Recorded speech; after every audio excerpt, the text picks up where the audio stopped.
Ladies and gentlemen, welcome wrestling fans worldwide to Knoxville and the Great Smoky Mountains for the Ron Fuller Tennessee Studcast. 6 feet 9 inches tall, 265 pounds. This historic podcast from one of the most respected and successful wrestlers and promoters will follow the footsteps of the largest and oldest wrestling family on the planet. Listen to what I'm saying. That's right. Bring that camera in here a little bit closer. Through 93 years and 4 generations. The stud has arrived. Old school or new fan, this unique broadcast will educate and captivate as Ron details decades of professional wrestling's growth with truly unforgettable stories. I want those people out there at home to hear the stud. Sit back and enjoy the ride with the Tennessee Stud. The Tennessee Stud. You will learn that name. You will remember it. And now, the stud is here. Hey everybody, welcome in. It's David Summers, and it's another Studcast with the Tennessee Stud, Ron Fuller. It is the story of wrestling in America as told by the stud, whose family started the profession 100 years ago. So now we step back into the ring, back into time. We're going to get wall-to-wall and treetop tall into the Great Smoky Mountains of Tennessee with the Tennessee Stud, Ron Fuller. What's going on, my man, Ron? Oh, geez, man, beautiful day here. Wow, they're supposed to get to 80 degrees today here, man. So I'm thinking about putting on a bathing suit. Going out to get a little sun. All right, you didn't have to tell us, but you did. Hey, listen, we got some nice weather here in Southeast Alabama, and it is warming up. But I understand that the folks up north are going to get an Arctic blast anytime now. So anyway, we'll take what we got. And listen, stud, Harley did it again and packed the house. That's an incredible reception from our fans, by the way, for Studcast number 287, featuring NWA World Champion Harley Race, defending 4 straight nights in your 2 Southeastern territories in February of 1979. Last week was so much fun to just really take all of that in. Oh, yeah, man. I really enjoyed it just as much as the fans, maybe even more. And it's been great to hear from so many fans this week. And it's kind of more proof to me that Harley was maybe the most respected NWA champion ever, man. The numbers that I was able to track down and put together the last week at the end of the show with the figures of those 4 nights illustrated that fact, basically, that, wow, he was really over. The crowd sizes for those 4 classic matches those nights, the enthusiasm of the fans, all told the story, man, of his following. It showed how much he meant, not only to Southeastern wrestling fans, but to millions worldwide. People took their time and made the effort to put down their hard-earned money to see him, man, and that's a real tribute to Harley because I think he probably sold more tickets than maybe any NWA champion in history. And the great thing about Harley, man, he acted as though he didn't realize how good he was, man, or how popular he was with fans. It didn't faze him, man. So yeah. I'm sure he knew it, obviously, but he kept his ego in check. And boy, there ain't a lot of guys in the wrestling business can keep their ego in check. So, he did a great job of it. He was always in control of himself, man, and he earned that great respect from the fans that he got. Oh, he absolutely did. And when he talked, it wasn't just talk, because he could also walk the walk. But listen, I got to say, I haven't figured out yet exactly what Studcast number 288, the title means, following the champion. So where are we going with this, Stud? Well, the week following NWA champions matches, man, it's kind of every booker's problem, man, all over the world. So how do you put together a card that was good enough the week after the champion was gone to follow him? How do you follow that act, basically, So it was always a bit of a letdown for wrestlers because obviously their payoffs dropped quite a bit. They had these big week and, everybody's money was up. Harley got a big check. So did everybody else. And for the fans, it was kind of a letdown too. It was hard to follow it because the big match was over, man. The champion had been there. The deal was done. So every booker everywhere dealt with it, man, all across the world. Oh, all right. That's why I'm glad I brought that up. So I know we've never done this before, but you're talking about wrestlers being let down by the drop in their payoffs after big events, and fans being let down by the NWA World Title matches being over, and which is why I ask you to bring back those remarkable figures you ended the last Studcast with for today's recording. So for fans that might have missed the last Studcast, there's no better explanation of what you just said than those numbers. So would you hit them again? Yeah, man. And I was wondering, why you asked me about getting those numbers together, but I think it's a great idea, and I did look them up again, and it definitely explains, man, the drop-offs and payoffs and fans downers, man, after these huge events. So let's talk a little bit about those figures again. I think I may add something to it this week as well. So this was the figures for the 4 events with Harley Race for the NWA World Championship in February of 1979. All 4 events sold out. Pensacola had 5,100 fans. Knoxville had 5,600. Montgomery had 5,000. Mobile had 10,200. For a total of 25,900 fans in 4 events. Bear in mind, too, a lot of these not just sold out, but when you sell out, you usually turn away people. And, they were turn away crowds in all 4 of these cities. So the gross ticket sales for these 25,900 fans was $181,300. And that, I looked it up, is that's equivalent to more than $700,000 in today's money. Harley's payoff for the 4 nights was $18,000. Mm-hmm. That was about $80,000 in today's money, man. A lot of bread there for 4 nights.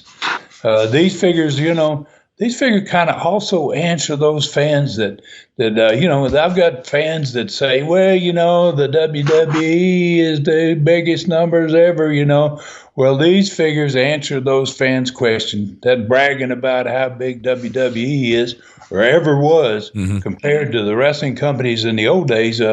This was just one smaller territory's production in just 4 days. Right. So, we're talking about tremendous crowds. And so imagine, Dave, the number of fans worldwide that attended events in more than 30 NWA territories alone in 1979. Mm-hmm. We did this in 4 days, and there were 30 territories and across the country and around the world. And each territory was having basically about 300 live events a year. All of them ran 6 days a week. Some of them ran 7 days a week.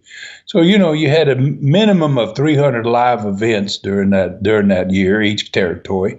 And that means that the NWA territories held 9,000 live events a year. Okay, and each one of those live events, let's say each one of them drew only 3,000 people. And you got a lot of these events. Hell, Mobile was 10,200. All these are above 5,000. So, let's just take a figure of like 3,000 fans for 9,000 events. That's 27 million of fans attended live events. And that was just in the NWA territories alone. That didn't include the stuff that was going on up north in the AWA and all the other independents around the world and other countries. So imagine how many there were worldwide back in that time frame that were watching wrestling. Just really staggering numbers, no doubt about it, and an excellent comparison to today's professional wrestling figures. So I think that is going to help everybody see why weeks like the one in the last Studcast were so difficult to follow.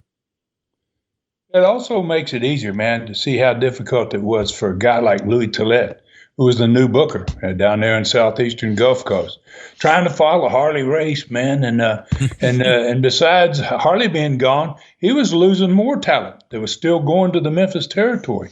So he had stepped into a real bad situation there. I felt sorry for him, man. And he was busting his butt. And we're going to talk a little bit. We're going to touch on it at the end of the show today about how he was doing at finding these people, these new guys. Yeah, gotcha. Okay, I think we probably have everyone's attention with those numbers, Stud. So where do we ride today? Where are we headed? Well, I just mentioned the Southeastern Gulf Coast Territory, and it's new. A very odd relationship with the Memphis Territory. I mean, we did have a relationship going on here, and it was one that we were sending them out, and they were accepting everybody we sent. So why don't we start there today, and then we can cover the card of the week in the Gulf Coast Territory, the TV that promoted that card. We'll talk about the results of the Gulf Coast card of the week, and we'll also give the attendances for the three major cities down there, like we normally do. And then we'll head north and take a look at Southeastern Knoxville, and we'll talk about its card of the week, the TV that promoted it there, results of the matches and attendance in Knoxville, and hopefully we'll have time for another learning tree question. Since it's been 2 weeks without one, Dave, we're not having much luck at getting to learning trees, but we may be able to hopefully get one today. Yeah, that would be cool to work that in. All right, so what are we going to focus on today that has to do with the Memphis territory? I think that's where you said we might start today. Yeah, man, that's a good place to begin. I already mentioned what Louis Tillett, the Gulf Coast booker, was dealing with concerning the loss of talent to Memphis. And so let's take a look at the Memphis, Tennessee MidSouth Coliseum card for the last Monday in February 1979. We're going to cover Southeastern Gulf Coast card. We're going to cover Southeastern Knoxville card. We're going to give fans take a look at the Memphis card, what they had on the last Monday in February 1979. Their opening match in Memphis was Robert Gibson versus the Destroyer. The Destroyer was Bob Root with a mask on from the Southeastern Knoxville territory. The second match on that card was Danny Davis, who is going to be a future star in Continental Wrestling. He's going to be one of the great nightmares, man. Great tag team.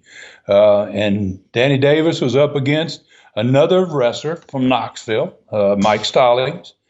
The Assassins on the third match, one of which was Randy Colley, who was the present partner of Don Carson in the Southeastern Gulf Coast Territory. He was wrestling with his former Gulf Coast partner, Roger Smith, who had been the Assassin team when we went there in 1978. So there's two Assassin boys right there, and they were wrestling against Tommy Gilbert and Buzz Sawyer, who was another present Gulf Coast star at this point. Mm-hmm. Next match, Gorgeous George Jr., recently from Southeastern himself, wrestled against Jimmy Golden, one half of the present Southeastern Gulf Coast tag champions. In the next match, it was a Southern tag title match. Champions Bill Dundee and my brother Robert wrestled against Dennis Condrey and another present Gulf Coast star, Don Carson. Then the next match was Bob Armstrong against the Mongolian Stomper. That's two Southeastern stars. It's pretty amazing what's going on. And then the main event was for the Southeastern title that had Jerry Lawler, who had won back the championship belt from me 2 days earlier, the Southern title belt, and he was wrestling Toru Tanaka, who was a present Southeastern star. Yeah, so along the way, I was like, wait a minute, he's talking about Memphis, but it does sound like a Southeastern card, no doubt. All right, I count 15, at least 15, former or present wrestlers from the Southeastern territories on that card. Well, that number happens to be correct, Dave. So it was a small wonder then why poor Louis Tillett was having so much trouble filling the holes in Southeastern Gulf Coast territory.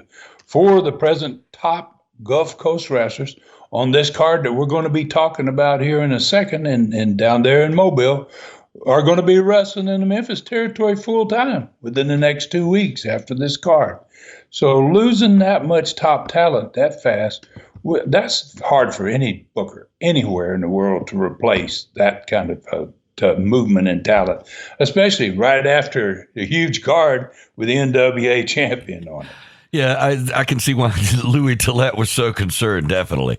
All right, so I think the next card after the Harley Race world title card in Mobile was on Wednesday, February 28th, 1979. So who was on that Southeastern card?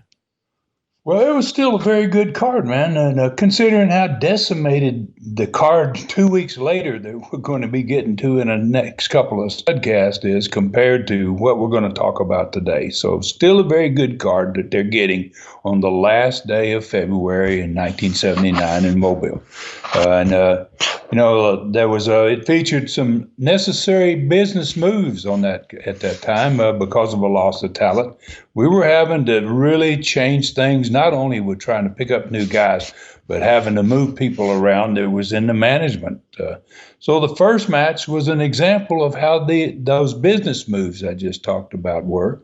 And it featured two new wrestlers, the two guys that had not been on any cards in Southeastern Gulf Coast, and one of them was Roy Lee Welch, who was one of the Southeastern Gulf Coast partners down there. And he'd been handling all the box office receipts. But since we were short on talent, he was now having to be put into the ring. He's got to go into the ring and start to do some wrestling as well. So he was kind of bracing, he was facing one of those all-time greats, man, in this first opening match. A guy named Dick Steinborn, who fans are probably familiar with. He's been talked about a lot on Studcast. And Dick was wearing a mask down there, and he called himself the Gladiator. Kind of same thing he did in Knoxville in 1975 and 76. So he was not just going there to wrestle. He was going to be moving to Montgomery to actually handle the publicity and to handle the box office in Montgomery, Alabama. And he's wearing a mask. So a lot of people didn't realize that when they were dealing with him, that they were dealing with the Gladiator, and thank goodness that we were able to pull that off. And he was an extremely talented wrestler, man. Not only that, he was a great television commentator, and he was a pretty darn sharp businessman besides that. So, and then there was another new tag team that was making their first appearance since early 1978. And this is on this Mobile card. Eddie Sullivan and Rip Tyler, who were both longtime top heels in the Gulf Coast, were returning. Louis had gotten in touch with both of them, and they were going to be facing off in the second match on that card against Ricky Fields and Terry Latham in a 30-minute time limit tag match.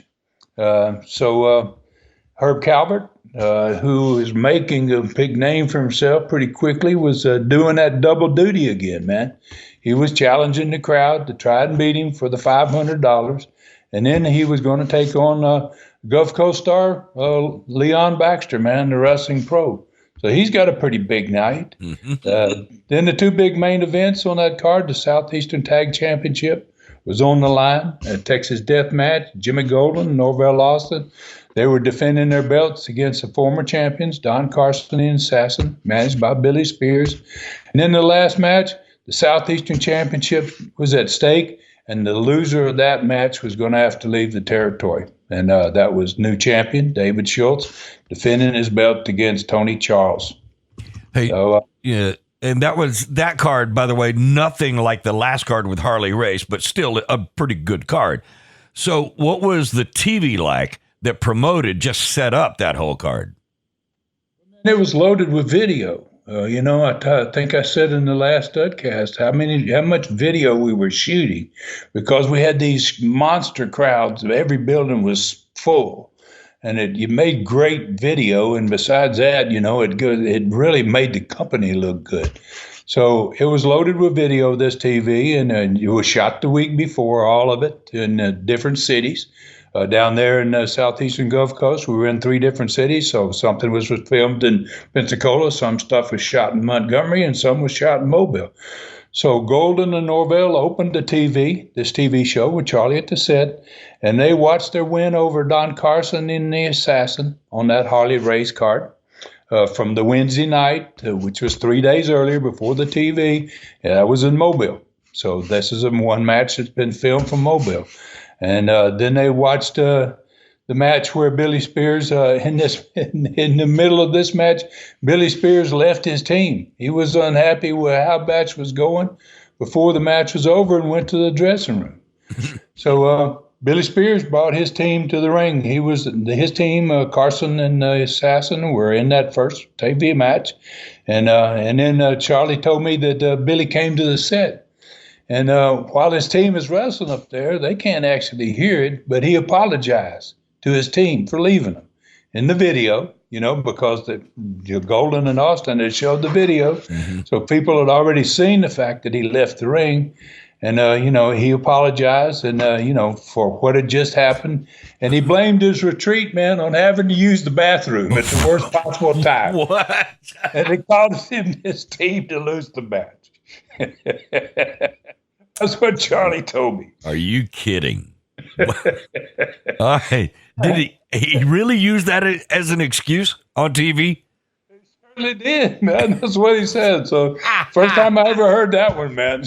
So then after his team won their match and they came to the set with him, Yeah. They were getting ready to do the first interview.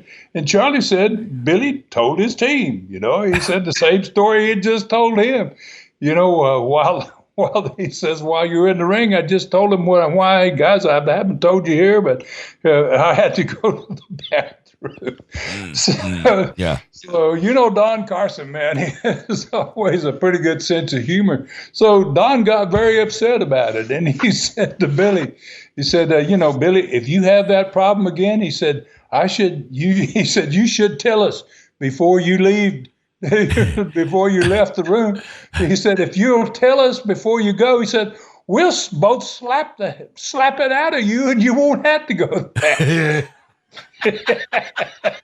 And the studio crowd popped and Charlie said, wow, they love that line. Ron, excuse me, I have to have a comfort break. Okay. That's crazy. All right, so I bet the crowd really enjoyed that one. I've always said Don Carson should have been a comedian. Back then, he would have worked. Well, I don't know if he would have worked today or not. All right, so what was next? Well, the new Gladiator, Dick Steinborn, Under the Mask, had a great TV match. Then it was first time on TV. According to Charlie, his match was great. Steinborn was a tremendous wrestler, man, and a great heel. The personality profile featured the newcomer, Herb Calvert, and he watched a collage of his first 6 wins over fans that accepted his challenge from the crowds. So we'd shot all of his wins so far, and then we pieced them together in a little short collage. And then he pushed his persona, man, as a heel by making fun of all the weak competitors. He said something like that to Charlie, that he'd been dealing with since his arrival. And Charlie said, surely there's tougher men in this part of the country than those that I've been facing, he said. And he said, I've been thinking about raising my bet from $500 to $1,000. And he said, maybe then I could, if there's any real men out there, maybe they'll get out of their seats and come on down to the ring and try me. Right. Well, that's a pretty getting little deal there, man. So then Ricky Fields and Terry Latham, they joined Charlie at the set, and they watched one of their huge wins over the massive Samoan team, man. And that match came from Montgomery, Alabama, and it was on that Harley Race card. Showed a building just sold out to the walls, and then it was a very impressive win. Gosh, those Samoans were huge, and Ricky and Terry were about half the size of those guys, it seemed like. And then they stayed at the set with Charlie, and they watched and made comments on the next TV match, and that was with Eddie Sullivan and Rip Tyler, who had just come back, just arriving. And geez, Eddie and Rip, they sure tore the heck out of their opponents, Charlie said. He said, wow, they looked like they'd been teamed for years. So the show closed with Tony Charles at the set with Charlie, and he watched some of the fantastic highlights of his recent Pensacola match, World Championship match against Harley Race. It didn't show the end of the match. It didn't show Harley actually beating him, but it really showed a lot of spectacular throws that Tony Charles put on Harley. Stuff I'm sure that Harley wasn't prepared for. I don't know if he'd had a lot of English matches with people in Europe, but Tony hit him with some good stuff. Then that TV closed with Southeastern Championship match on TV. It was the last Saturday of the February rating period. We wanted to boost the ratings. Mm-hmm. And Charlie said David Schultz, man, was absolutely brutal in his win, man. He told me, he said, gosh, Ronnie's looking more ferocious every match, man. It's like he's going nuts out there. He's hurting guys every time he wrestles them. Wow. All right, so there was obviously a change of the guard, per se, a change of the Gulf Coast crew going on. But the TV seemed to be staying really solid, kind of holding its own. Overall, were you happy with how Louis Tillette's booking at this point, how it was going, and after what had happened, I guess you would say, at the matches in Mobile after this TV ran 4 days earlier? Yeah, and I was happy, man, at what Louis was doing there as a booker, especially considering what was happening with so many Gulf Coast stars disappearing so fast. He was replacing them with pretty good talent. You got Eddie Sullivan, you got Rip Tyler, you got Ricky Fields and Terry Latham, and more importantly, he replacing them with names and faces that were familiar to the fans in that area. And that part of it was critical because it normally took you sometimes months to get new faces over to where they started drawing you money. But many of these replacements had real successful history down there. So that fact alone kept the bottom line from falling out during this time. There was being so many guys were leaving, but he was bringing back guys that were somewhat familiar to the fans, and I thought that was important. So let's talk about the results of that Mobile, Alabama card on February 28, 1979. Dick Steinborn, under the mask as a Gladiator, got his first win in Mobile over my cousin, Roy Lee Welch.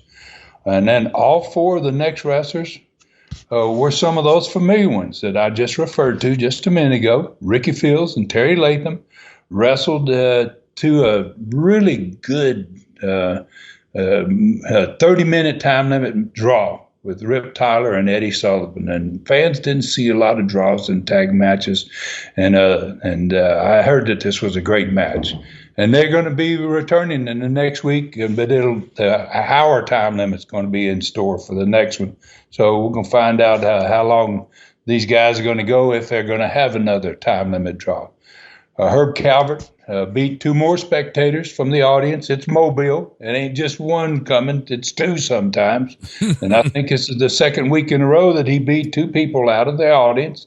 And then he wrestled the pro to a 30-minute time limit draw. Wow. So it was the first time Calvert hadn't won a match since his arrival. He'd won everything he'd been in the ring for, and he couldn't beat the pro in that 30 minutes. But the pro was pretty big talent, man. Very underestimated, I think, in wrestling. Yeah. The Southeastern Tag Championship match with Texas Death Rules, that was won by the champions Jimmy Golden and Norvell Austin. They beat Don Carson and the Assassin, managed by Billy Spears. But Billy Spears got involved after the match was over, and then he, instead of doing it to maybe get his team to win, he hit Golden with something, and it opened Jimmy up, man, and Jimmy bled like crazy. From the guys that told me, man, I think he probably ended up with a few stitches out of that deal. And then Southeastern champion David Schultz, he's scheduled to defend his belt in the next match, the loser leave town match. He came down during the end of this deal. Billy Spears has got Jimmy bleeding, and they're taking care of Norvell Austin, and and then when Schultz got down there, he attacked Austin. He took Austin off to the side, and then the three of them went to work on Jimmy, who was already bleeding.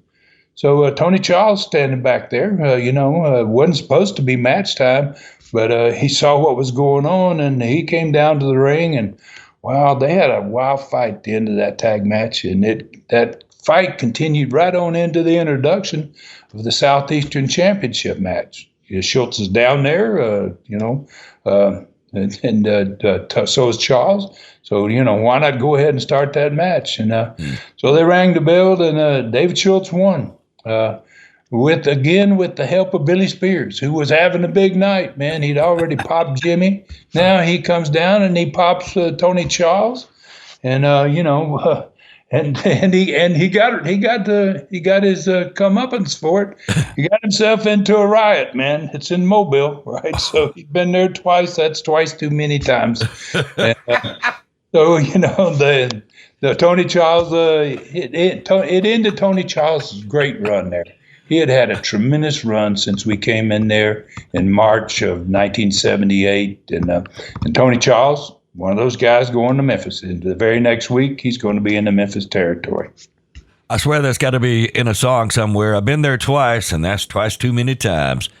All right, so it sounds like a wild night in Mobile with another Southeastern star headed north. So, what was the attendance? How'd you do? Well, this is where the title of this Studcast kind of comes into play, following the champion. The Harley Race night 1 week earlier had 10,200 fans. Well, this week's event dropped to 4,200. That's a pretty substantial drop. Pensacola fell from 5,100 with Harley to 3,500. Montgomery dropped from 5,000 to 3,200. So, I don't think there's any description that explains the following the champion challenge better than the drop in attendance like that, man, after the Harley nights. Championship nights, the three of them down there, drew 20,300 people. And the week after, we drew 10,900. Wow. Those figures, that's incredible. That's shocking. So they certainly do make that following the champion title that I asked about earlier for this Studcast a little more clear. So I see more of what you're talking about. Okay, for real, a great first half, Stud, with so much going on. We are going north to hear what was happening there, and we're going to do that when we come back after the break on this Studcast. Stay with us. It's the hottest new thing on the internet. YouTube, Southeastern Rewinds, short rides with the Stud. Short, classic wrestling highlights from the classic ContinentalWrestling.com streaming channel. See the first Hulk versus Andre encounter. Bob Armstrong's heel turn with Ric Flair on Ron Fuller. Mongolian Stomper highlights. Continental TV cage matches. Mick Foley's Star of the Sport. Hulk Hogan's first TV match. Wendell Cooley versus Adrian Street. Dutch Mantell and Ron Bass Gulf Coast TV versus Rip Tyler and Cowboy Bob Kelly, and many more. A new one every other day. YouTube Southeastern Rewind, the gateway to ClassicContinentalWrestling.com streaming channel. All right, Studcast fans, welcome back in. David Summers with the Tennessee Stud, and it's another Studcast. We're back into the second half, so we are riding north into Tennessee and the Knoxville card on Sunday, February 25th, 1979, in the Chilhowie Park Jacobs Building. All right, Ron, set it up for us. Who all was on that one? Well, man, we're out of the Coliseum. First time in 1979, just about. I think it is the very first time in that year so far. So on this card in Chilhowie Park, the first match featured two new wrestlers, the Southeastern. We had two new wrestlers, obviously, in Mobile, and now we got two new ones on the first match in Southeastern in Knoxville. Tony Russo was going to be against a Japanese star who was fresh from the WWF in New York, man. He just came straight from New York to us. And I'm talking about a very talented Japanese wrestler, Mr. Fuji, big star. Terry Gibbs was in the second match against Ron Wright. Bob Armstrong and Dick Slater squared off against Crusher Blackwell and the Invader. Bob Orton Jr., that's who the Invader was, obviously, under a mask. The next match was another tag match, and this one was for the Southeastern tag belts. Ken Lucas and Kevin Sullivan were getting their first shot at the new tag champions, Bob Roop and Bob Orton Jr., who had won those belts 2 weeks earlier in the tournament. The main event was for the Southeastern Championship, was a Russian torture match for the belt. Ronnie Garvin was defending. He was going to be seconded by Dick Slater against the great Malenko, who was going to be seconded by Bob Orton Jr. Okay, so that's a really good card, but only 5 matches and in Chilhowie Park instead of the Coliseum. So why was that, Stud? Well, it wasn't by accident, actually. I knew Harley was coming 3 months before he got there. Mm-hmm. You always got to notice, when you're going to get the champion. And it was usually 3 to 6 months ahead. It gave you time to prepare. So, and I knew he was coming. And I also knew that that big championship card was going to be hard to follow, man, like the title of this Studcast, hard to follow the champion. So I intentionally booked this event to go back into Chilhowie Park rather than to come back into the Coliseum because I expected it to be a much smaller crowd, and so I put it into a smaller building. It's going to make it look really good. And I was prepared, basically, for big drop-off in attendance. Mm-hmm. And I was correct. It happened. It had happened in Southeastern Gulf Coast, and I knew it was going to happen there in Knoxville and in that territory as well. All right, so what about the TV that promoted that card that set all this up? Had to be a big one. Yeah, well, it opened with Ronnie Garvin, man, and he was sitting at the set with Les. There was a huge, big set background. The entire set behind him was a still shot. And in this still shot, the referee was laying on his face in the ring. Garvin was standing on the top rope, about to jump off in Harley Race's throat. And Les asked Ronnie what was about to happen. And Garvin said he was about to win the NWA world title, Les. I was about to win the championship. And he said, roll it, and we'll show what happened. So the director rolled the video, and it showed Garvin jump off of there, man. And it wasn't like jumping out of the studio lights. It was 200 feet to the lights there. But he really got high in the air, man, and he came down in Harley's throat. And then he covered Harley. And then it showed the great Malenko, man, enter the ring. He had his chain with him, man. And he slammed his chain across the back of Garvin's head. Garvin had the champion covered, and he never saw it coming. And chain smacked him in the back of the head. And then Malenko just rolled Garvin off, and he put Harley on top of him. And he went over and got the referee and drug him over to where they was laying. And then, he left the ring. So the referee counted Garvin out. He raised Harley's hand, and Harley got up staggering. And, I don't know if he even knew he had won, he'd saved his belt. And then he gave the belt to Harley, and then Harley got out of the ring. And as soon as he left the ring, the video was still running, and you could see he got off the apron of the ring into a mob of fans because Malenko had been trapped there. Wow. After he got out with his chain, he couldn't go. The fans all came to the ring, man. They were upset about it, right? They were mad about it. So Garvin kind of took it from there. People had seen what had happened, and he told Les, he said, I went right straight back to the dressing room, and he said, I demanded a match of any kind. He said, I don't care what kind of match it is with the Russian, with Malenko he's talking about. And he said, because he cost me the world championship. So Les said, Don Curtis, Southeastern commissioner, got to see the video 2 days after the match. And he said, Ronnie, he's awarded you a match, and he said a match just like you demanded. You said any kind you wanted, any kind that you could get. And he said because he had said that, Ronnie, he said Malenko chose to have an extremely dangerous Russian chain torture match. And he said, Ronnie, you're going to have to put up your belt.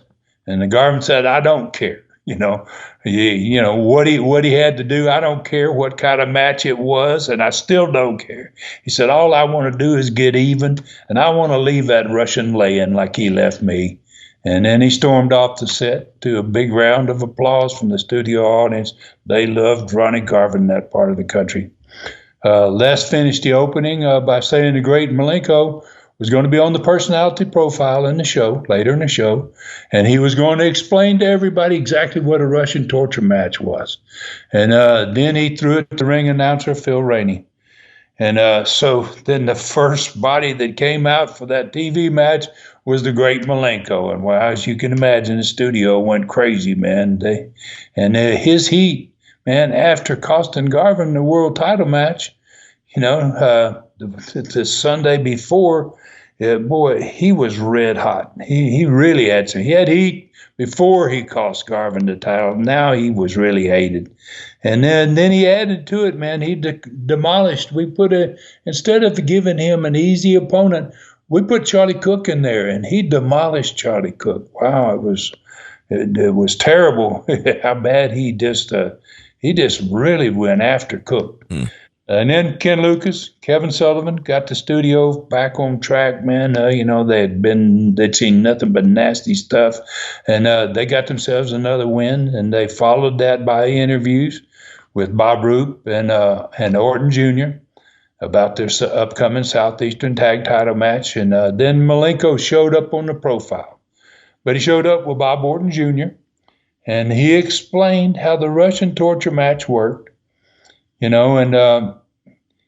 then the Russian chain match, he explained the difference between the torture match and the Russian chain match, that the Russian chain match required you to drag your opponent around the ring and touch all 4 turnbuckles twice before you actually won the match. And he said the Russian torture match required you to hang your opponent with the chain in any corner and beat him until he submitted. Right? I mean, wow. Just right away, everybody, I'm sure, went, oh, my God. So, and then he says, but it also requires another wrestler to be a second to each of the competitors, right? And he says their job is to bring out a towel, and they're there to wipe the blood from the guy's face after he's been hung in the corner. If he doesn't quit, if he doesn't give up, they can come in and wipe the blood off his face and get back out on the floor. And he said, and also, he says the reason that the towel is there, he says, if they decide that the man has gotten so much punishment and he's not going to give up and he's not going to submit, he says they can throw the towel in the ring, and that means that they're giving up for the guy. They can throw it in. Yep. Throw in the towel. Yeah. So Bob Orton Jr. was the second for Malenko, and Dick Slater is going to be the second for Ronnie Garvin. Wow, what a horrible thing this is going to be. Yeah, the Russian torture match option, I'm not so fond of, for me personally, but it could just be a me thing. All right, so really either one of those matches sounded absolutely brutal. I can't imagine being in something crazy like that. So what was next, Hud? Well, Crusher Blackwell and the Invader, man, and they were going this is a TV match. They were going to be against Bob Armstrong, Dick Slater the next day in the Howie Park Jacobs building. And they were facing off against 2 very unlucky opponents, man. Anybody who was against these guys were unlucky. And Blackwell, as usual, man, did all the work. Gordon made him start the match. He wouldn't tag in. He just made him go back and go back and go back. And, so that's the way it had been with when he teamed. Anytime Blackwell teamed with Orton or Roop or Malenko, they treated him like a stepchild, And after leaving both men laying, which Blackwell was forced to do, man, then he went over and he was forced to tag Invader. He covered one of them, and the Invader said, "No, get up, come here, tag me." And then Orton went in, to make the pin. And while he was making the pin behind his back, he didn't notice, but Blackwell pinned the other guy. The other opponent's laying there. So, the Invader, that's the Orton, and he's got the hood on in this match, he got right in Blackwell's face, and Blackwell, he'd taken a lot of stuff from these guys, from these three guys. So, he shoved him. For the first time, Blackwell stood up for himself, and he shoved him backwards. And when he did, Bob Roop, standing there watching the match by the dressing room door over there in the studio, he charged into the ring, man, and he got in Blackwell's face. Now, Blackwell's a 450-pound man. I mean, he's a man. Yeah. So he shoved Roop. And about the time he shoved Roop, the Invader was getting up, and he shoved Roop, and he went back into the Invader, and both of them went down. And then Malenko came flying in the ring, and he got into Blackwell's face, and you could hear him screaming so loud. He was saying something to the big man about. He says, you know what's going to happen here, man.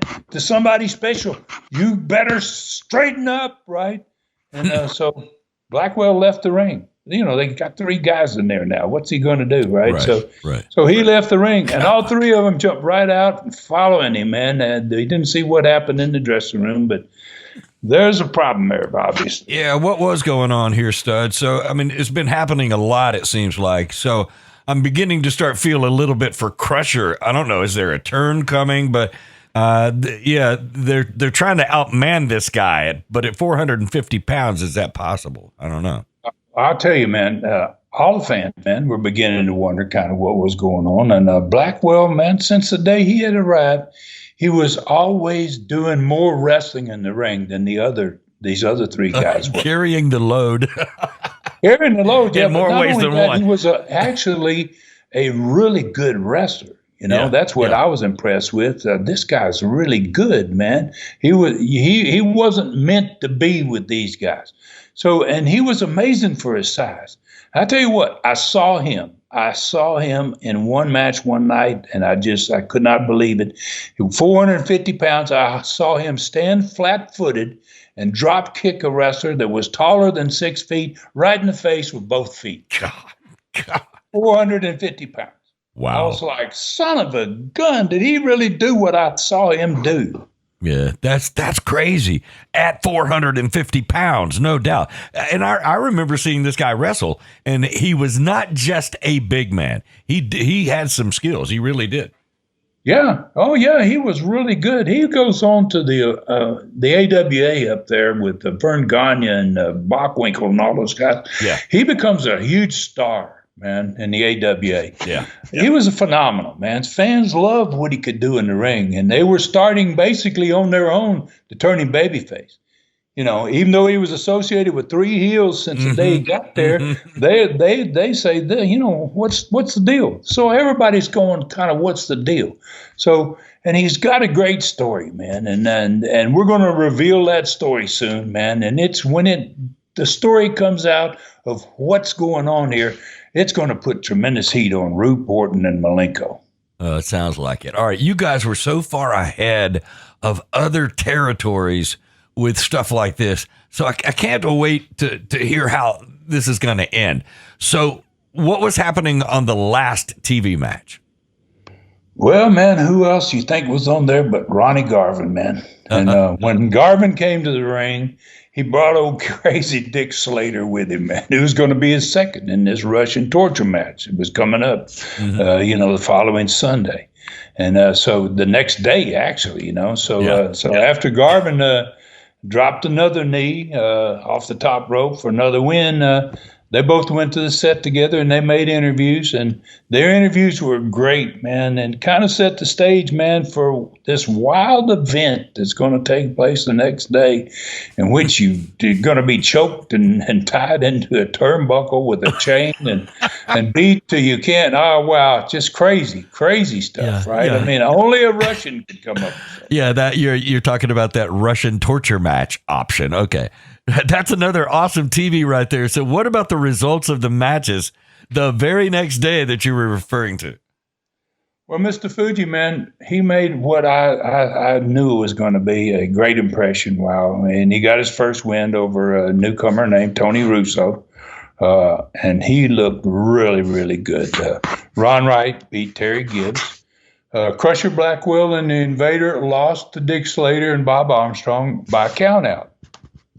And the way that happened is they both got into this big argument on the floor, and they forgot that the referee's up there counting them out, and they both got counted out down there arguing back and forth, right? So they're still having a big problem, Blackwell and all these the other three guys. And, but they both got counted out, and Slater and Armstrong won the match. But it wasn't for a belt or anything like that. But it was a win, and probably a very easy one. And you'll win a lot of them like that. Then Bob Roop and Bob Orton Jr., they held on for a 30-minute time limit draw. They were the Southeastern Tag Champions. They were defending against Ken Lucas and Kevin Sullivan, great team. And so they were going to be coming back the following Sunday in a 60-minute time limit the following week. And the main event, well, to say the least, was a shocker, man. I mean, both Garvin and Malenko, they were bloody within probably the first 5 minutes of the match. You don't have chain matches without both guys bleeding, and they got wiped off several times by their seconds. They came in the ring and wiped the blood off and left the ring again. And then Orton and Slater many times, got in and out of the ring to do that. And then Garvin was finally tied in the corner by the chain, and he refused to submit. And Slater refused to throw in the towel to stop the match. He wasn't going to throw in the towel. And so Orton, who was the second for Malenko, came around the ring and got Slater's attention. And when Slater went for him, Bob Roop came down, sneaked up behind Slater, who didn't know he was there. And they hit him in the back of the head, and he hit him with something. And the referee was trying to get Orton back to his corner, and Roop scooped Slater up and gave him a shoulder breaker, man, on the concrete. I'd never seen that before. It's a horrible move anyway, and to do it outside on the concrete. And then he grabbed Slater's towel that he had been into the ring with a couple of times, and he threw it up in the ring, which that basically meant calling for the end of the match, and he ran back to the dressing room. Well, the referee never even saw Roop come down, and when he turned around, there's no Slater anymore, but the towel's laying in the middle of the ring. He just assumed that, this is the end of the match. He threw in the towel and he left or whatever. So that was the end of the match, and the referee saw the towel laying there, and so he had him ring the bell, and he raised Malenko's hand, and Malenko obviously got the belt. There was a championship match. So that didn't make the fans very happy. I can tell you that. Well, okay, so I guess you would say that's a pretty smart finish, but I bet you're right. The fans were probably pretty angry with that one, Stud. So how about the attendance? Well, they certainly were angry, man. It was the first time Garvin had not been a Southeastern champion in almost 3 months. He was really in control as being a big baby face there. And, wow, anytime he lost, but to lose like that made it even worse, I guess. So Dick Slater was really hurt. And the stretcher came down. They brought a stretcher down, and he was stretchered out. He wasn't going to be back for 2 months. He was going to be gone for a while. He was actually going to Japan, and he missed Japan 1 week in Japan because, that shoulder breaker was a dangerous move. And, giving it to somebody out on the concrete really made it worse. So Garvin was going to get a return match for the belt the next week, and it's going to be in the steel cage, and it's going to be back in the Coliseum. Okay, so it's really been another great Studcast so far, Ron. You may not have followed the NWA champions crowds, but it definitely sounds like the quality of the matches following them. I think we've got time. Let's do it. Let's get to a learning tree question, and let's get it answered this time. Bobby Lambert says, quote, Harley Race was the best NWA world champion ever, in my opinion. How many times did you wrestle him for the NWA world title? How many were 1 hour time limit draws, or Broadways, as you call it? How many were not for the title? And which one was the best match in your opinion? That is a loaded question right there. Let's get to it. Oh gosh, I guess it is, man. There's several questions. It seems Indeed. like to me, So, well, I think a lot of fans, man, consider Harley to be the best NWA World Champion ever. That's so to the best of my memory, and I think the man's name, the gentleman here, Lambert. To the best of my memory, Mr. Lambert, I wrestled Harley 13 times. 12 of those were for the NWA title, 12 out of the 13 matches. And all of those matches were 1 hour time limit matches. And we went Broadway 60-minute time limit matches 10 times out of that 12. So, spent a lot of hours in the ring with Harley Race. And one of those 10 times was in Tuscaloosa, Alabama. And we wrestled to a 1 hour draw there. And then I asked for 5 more minutes after the match was over. And I'd done that a couple of times in the Harley Race matches when the fans had seen an hour of it, and you just about got him beat. You're stupid to not say, hey, give me 5 more minutes. And he allows that? Well, here's the deal. Now, I'd done it a bunch of times. He had never accepted it. But in Tuscaloosa, he said, okay, I'm going to give you 5 more minutes. Wow. Right? Wow. So and obviously I didn't beat him. I'd been wearing the belt, and everybody's known me as a world champion if I'd have won it. So I couldn't beat him in that extra 5 minutes, but I just about did about 4 or 5 times, and just couldn't quite keep him there for the 3 count. So I do, however, consider that many of those 1 hour matches without a winner. It definitely made me a pretty good opponent for him, man. I mean, I don't know how many guys wrestled him to a 1 hour draw, but that's quite a number of hours to be spending in the ring with one guy. And I think, Mr. Lambert, I'm trying to think about, you asked about any matches with Harley that weren't for the title. And we only had one match that wasn't for the title. And it was a Texas death match. It was in Knoxville, Tennessee. And I think your last question was, which match was the best match in my opinion of all the matches that I ever had with Harley? And I would have to say, out of all 13 of the times that I wrestled Harley, it was that one that wasn't for the belt. And because that one in Knoxville was a Texas death match. Right. Wow. I believe that was my favorite match with Harley.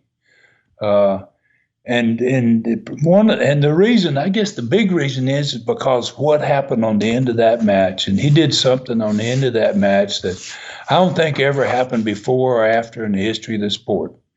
And we were both bleeding. It's a Texas death match throughout most of the match, and it went probably 20 falls. You got the 3 count, and then you had the rest period, 30-second rest period, and then you had a 10 count to get to your feet after that. It probably lasted 20 falls. The last fall of the match happened on the outside of the ring, and there was a wooden portable table that sat at ringside, right up next to the ring. It had a bell usually on it. That's where the bell was kept, to ring the bell. And it always had some papers on it because the timekeeper sat there and so did the announcer. And that portable table was butted right up against the ring, right next to one of the ring posts. And so we fought, man. We got outside, and somehow we ended up on top of that table, standing up on the table. And I kicked the bell off into the floor and off to the concrete. And when I turned back, he picked me up and he slammed me on the table. Both of us standing on the table. And then when he slammed me on the table, he went back in the ring. He climbed up to the top rope using the turnbuckles, that connected to the post and the way the rings were made. And after he had slammed me, my head was kind of laying in the middle of the table. My legs were hanging off the end of the table. I'm pretty tall anyway, and I ended up with my head kind of in the center of the table. And so now he's up on the top rope, and he straightened his body. And he put his hands down by his side, and then he came diving head first off that top rope. Now, he was aimed right. His head was aimed right for my head. And I rolled off the table at the last second, and he went head first through that wooden table. God. And then it broke in two, and it collapsed in the middle where his head went, and both ends of the table raised up off the floor so that his body was completely gone inside the table. All you could see was his feet and his wrestling shoes sticking out the top, straight up in the air. Wow. Right? So I rolled back in the ring, and the referee began the 10 count. Giving him, the 10 count to get back into the ring. Well, he never moved. After the 10 count, the referee signaled, they rang the bell. There was a 30-second count there. And then he started the 10 count, and he still never moved. His feet still were sticking out of the top of the table. And at the end of the 30-second count, the referee counted the last 10 count. Rang the bell, and he raised my hand, man. And I'd finally beaten Harley Race, man, which was, I guess that's why I say that's my favorite. So then the fans just rushed the ring. It was amazing. It was like, like a football field or a basketball game where you've just won a huge game. Everybody came rushing to the ring. Wow. And when I got out on the apron, people just picked me up, put me on their shoulders, and they carried me back to the big black curtain in the back of the Coliseum, right? And wow. So when they set me down at the back of the Coliseum, I couldn't help, man. I had to look. I turned around to see if he was still there, and all I saw was his feet still sticking out of that table. God. He was still selling for you, dude. Wow.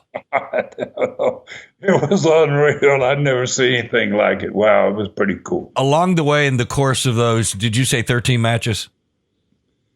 Yeah, 13 matches. Where was this? What number was this along the way? Oh, geez, I think this was probably, I would say, maybe the 10th one. It was toward the end. I had wrestled him in Knoxville probably at least 3 times, maybe 4, and this one wasn't going to be. He wouldn't put the title up. And so we did a Texas death match. So I think it was the last one of the Knoxville matches I had with him was this Texas death match. But to me, it just says he had so much respect for you that in so many matches that you had already done with him, and the private moments and the payoff, the respect that you showed every time he came to town. Because when he came to town, it was similar to Andre the Giant coming to town. And so he knew that he was going to be treated the way a champion should be treated when he was going to be dealing with you or your family. So I think that's cool. That's a good point. Yeah. That's a good point, Dave. It probably is true, too. Harley had a lot of respect. I think he had a lot of respect for me. I had a tremendous amount of respect for him. There were very many people on the face of this earth. He had that old saying, he's the baddest man on God's green earth. Oh, my God. And I kind of believed he is true. That was a true fact. Oh, my God. And for you to look back, and he's still selling it. He's still laying. That's incredible. That is to me, that's one of the greatest wrestling stories I've ever heard, Stud. You have done it again. These Studcasts are absolutely awesome. So it's so fun to follow along with what's happening and get caught up in it as I do. Hey, folks, on Facebook, go to Ron Fuller Welch, the Tennessee Stud. Like and follow him there to become a friend with a living legend, a man who's been in the ring 13 times with the one and only Harley Race. On Twitter, same thing. Find him on Twitter, Ron Fuller Welch, and follow him there as well. His YouTube channel is Southeastern Rewind. Ask the Stud 2, great question and answer show, is now up, and fans absolutely love it on YouTube. Subscribe now to see the extremely popular new short rides with the Stud, exclusively on YouTube as well. A new one every other day gives you a look into the tremendous streaming channel. ClassicContinentalWrestling.com is the streaming channel where you find everything that is the Tennessee Stud. There are now more than 150 hours of classic old school TV shows from Gulf Coast to Southeastern to Continental to USA Wrestling, all in the order in which they were recorded. 17 chapters of Ron's audio version of his best-selling Lion novel, Brutus, are now there too. 6 stars of the sport, 4 superstars of the past, Wendell Cooley, Mongolian Stomper, Dirty White Boy documentaries, and so much more. All of that is only $4.99 per month or $39.99 per year, plus the free 1-week trial is still available. ClassicContinentalWrestling.com. It is the best deal in wrestling. All right, Stud, I don't know how you top it, but you're going to try. I know you. So where do we ride next week? Well, man, I'm thinking in Southeastern Knoxville, we're going to start into the month of March, 1979. Dick Slater, like I said, has gone to Japan. Bob Armstrong is picking up the slack, and he's working quite a few shows in Southeastern Gulf Coast territory down there. Garvin and Malenko are going to go at it again, man. This time it's going to be in a steel cage. I don't know if there's going to be as much blood as there was in that torture match, but it's going to be a great one, and that's going to be for the Southeastern Championship. And at this point, that's who the champion is, the great Malenko. He's now the champion. So plus there's going to be other great matches. We'll talk about the TV that promotes that card. We'll talk about the results of the card and the attendance. And plus we'll have a little more discussion of the upcoming war of 1979. We'll talk about the action that's going on there and what's happening. Keep you abreast of all of that stuff. Then we're going to ride into the Gulf Coast territory. We got 2 more stars. They're headed for Memphis, and that's going to be after a very unusual cage match where both members of a losing team, I don't know if this has been done either, both members of the losing team had to leave the territory. Usually it's the guy that lost leaves, but if your team lost, you're gone. Wow. So Bob Armstrong, that was a big match. Jimmy Golden and Norvell Austin against Don Carson and the Assassin, man. So then Bob Armstrong was going to take on David Schultz. He'll be back down there in Southeastern Gulf Coast. He'll be wrestling him for the Southeastern title. And then we're going to begin the journey of Southeastern's most famous wrestler, man. History was about to be made down there, Southeastern Gulf Coast.